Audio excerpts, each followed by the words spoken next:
go on a Friday live in Los Angeles. This is The Herd. Wherever you may be, however you may be listening, we're on iHeartRadio, Fox Sports Radio, and FS1 NBA All-Star Weekend. Joy Taylor joining me now. We'll go to Chicago. She'll be at the NBA All-Star Weekend for the festivities. I'm heading to Vegas to watch a magic show with my son. So we're having a dynamic weekend. How are you, Joy? I'm great. Happy Valentine's Day, everyone. Oh, I wore, there's a little pink in here. Yeah, there's some pink stripes in there. And you are looking lovely today. You're somebody's Valentine's, I hope. The city of Chicago's Valentine's. It's the city of Chicago's Valentine, yes. All right, so it's Friday. It's fun. So I don't know if you saw it last night. Zion was amazing. 19 years old. 32 points. He now, most points per minute as a rookie. Wilt and Zion, 1 and 2. By the way, Michael Jordan 6th, Kareem 10th, Oscar Robertson 7th. Now, all of you, most of you, nitpicked Zion. I did not. I said he's going to be a star very quickly in the NBA. I thought it would take the end of his first year. I said, give him to the All-Star break. After the All-Star break, gets in shape, gets the body right, he's going to be an All-Star top 30 player in the league. A lot of critics, a lot of doubters. It reminds me of when I saw Russell Wilson. For the first 3 years, everybody said it's Pete Carroll. It's Marshawn Lynch. It's the defense. I said, no. Russell Wilson has an otherworldly talent. Russell Wilson, along with Steve Young, had the greatest escapability I'd ever seen in my life. Steve Young and Russell Wilson weren't perfect. Zion's not perfect. But when I look at a young person and I see a otherworldly ability, I see this with Tua's accuracy. I see it with Russell Wilson's escapability. And I see it with Zion's body type and explosion. Then there's only one other thing I look for. Self-awareness. Melo's never had it. Westbrook's never had it. John Wall's never had it. They have otherworldly talent. John Wall's the fastest player since Iverson. Melo's the best 19-year-old wing scorer since I don't know who. Westbrook's the most explosive, dynamic guard I've seen forever. But I didn't like him because I didn't see the self-awareness. So I knew Zion, I said he's going to be 20 to 24 a night into this league because his body, it's a cardio league. A lot of the centers are European. It's get up and down the floor, no hand checking, no forearm in the back. Nobody's going to want a piece of that body. Nobody's going to want to take the charge. Nobody's going to want a piece of the body. He's going to roll into arenas at 19, 20 years old and give you 24 a night just on effort, explosion, body type, size, girth. Nobody wants it. But then I look for self-awareness. Russell Wilson had it. I said, okay, all you doubters, I'm seeing this otherworldly escapability, but if you talk to Russell Wilson, I talked to him at 23 years old, shook his hand. I was in New Orleans at a Super Bowl. He was a guest, and I turned to a producer and said, that's a superstar. That's how they talk. That's how they act. That's how they look. That's their self-awareness. He's going to run this league. I've told this story before. Zion at Duke showed me these incredible leadership qualities. The internet, you have to quit Duke. This is outrageous. He did not listen. He did not follow. He said, of course I'm going to play. I'm a basketball player. I love basketball. He didn't follow Twitter and social media. He was a leader, not a follower. He said, I want to play basketball. I got to be honest. I want to come back and play another year of college basketball. I love it, but I probably have to go pro. So I saw immediately self-awareness, intelligence. He's not a follower. He's a leader. He's also never taken 20 shots a night. He plays within himself. He knows very much what he is and what he isn't. After having a very good opening game where he shot threes, you know what he's not doing since? Shooting threes. He knows that was an outlier. He knows that's a one-off. He's not a three-point shooter. He's not taking them. The Pelicans are plus 74 when he's on the court. He makes the team better. He plays with it himself. He's smart. He has self-awareness. He gets it. This is why I like Tua. This is why I like Russell Wilson. This is why I like Zion. I'm looking to spot a otherworldly talent. And a lot, not a lot, but you see about 2-3 players in NFL draft, 1 or 2 players an NBA draft. You're like, okay, but they don't all become legends. Some are iconic, Westbrook, but not really winning players. But the self-awareness with Russell Wilson, the self-awareness with Zion, to me, this is a star. This is a guy that I can put in front of the cameras for 20 years. He's not going to get in trouble off the court. Unless he gets hurt, he's not going to get in trouble on the court. People are going to want to play with him. And again, we nitpick everybody. We're like Steph Curry. He's an otherworldly shooter. Stop nitpicking. That will overcome the rest of his flaws. Zion is so uniquely explosive with a nice touch, it's going to overcome the other stuff. Everybody's looking for the perfect player. They don't exist. Michael Jordan was a ball hog. To the very end, he couldn't pass well. To the very end, he didn't have a ton of shooting range. He was a mid-range guy, the best basketball player of all time. Really wasn't a great long-range shooter, Michael Jordan. Wasn't a great teammate. He's the most relentless player I've ever seen. He's the greatest offensive player I've ever seen. Probably the greatest player I've ever seen. But Michael had flaws. Brady's not athletic. Russell Wilson's a little short. We're picking apart these guys. Spot the otherworldly talent.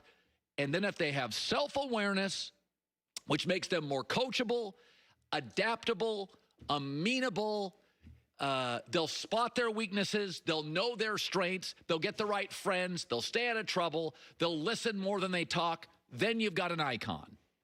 I saw it with Russell. I see it with Tua. And I've got it with Zion. And I couldn't be happier. Looks like a great kid. So this morning I'm driving into work. Well, I was driving a Mercedes, of course, because you know the advertiser of the show. So I'm driving into work like Joy does in the morning, and Goulet and Tui. We all drive to work. And I bounce around the radio dial. I don't care what people are saying, their opinions. I kind of like to hear the topics. I go show to show to show to show to show. What are the lead topics today?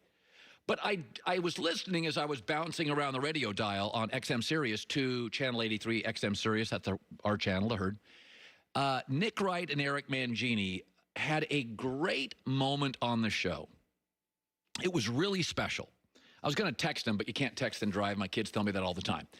So they were talking about, Nick started talking about Tom Brady and said, boy, he's sacrificed a lot. He thinks the reason Brady is thinking of leaving is because his feelings are hurt. Some buddies of mine on the radio in Kansas City talking about the difference between a friend and an on-the-way friend.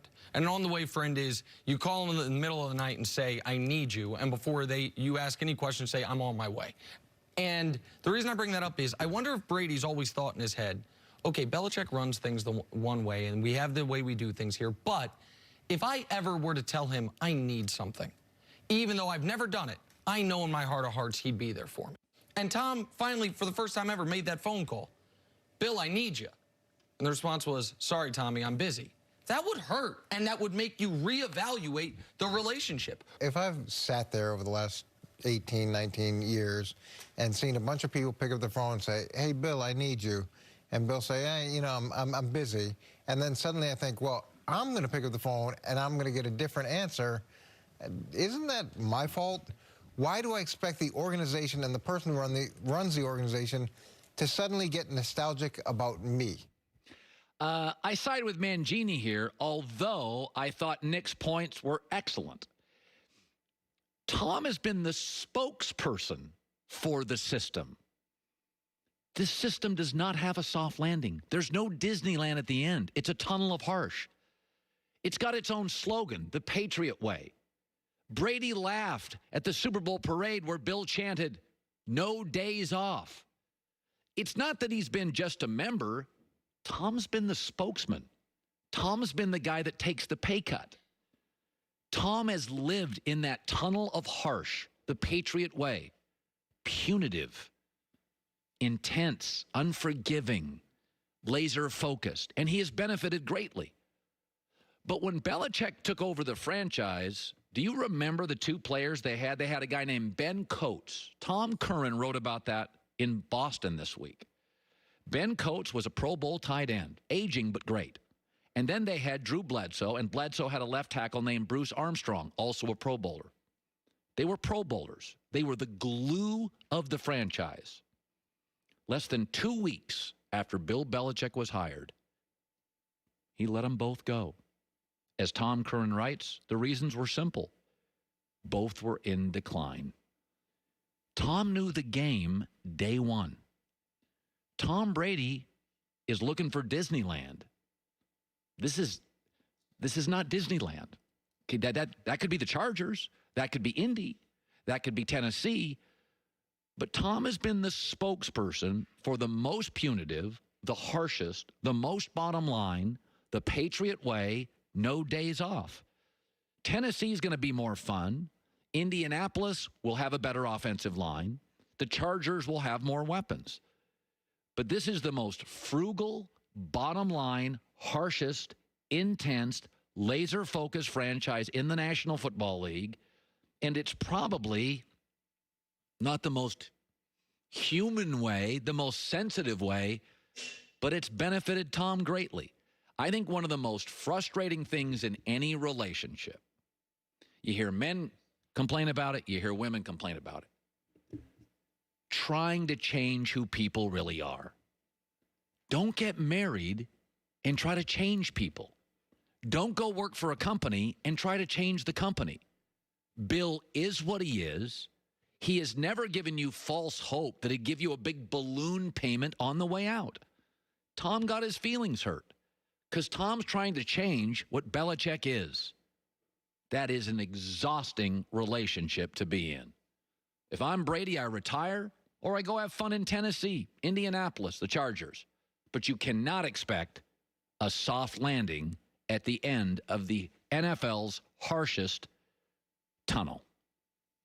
All right, coming up next, we talked about it this week with Andrew Wiggins. Environments matter. We saw it again last night in the NBA. Give a kid a better environment and watch him flourish. That is coming up. Well, two men 50 years ago loved motorsports, and they absolutely adored engineering, and they were good at it.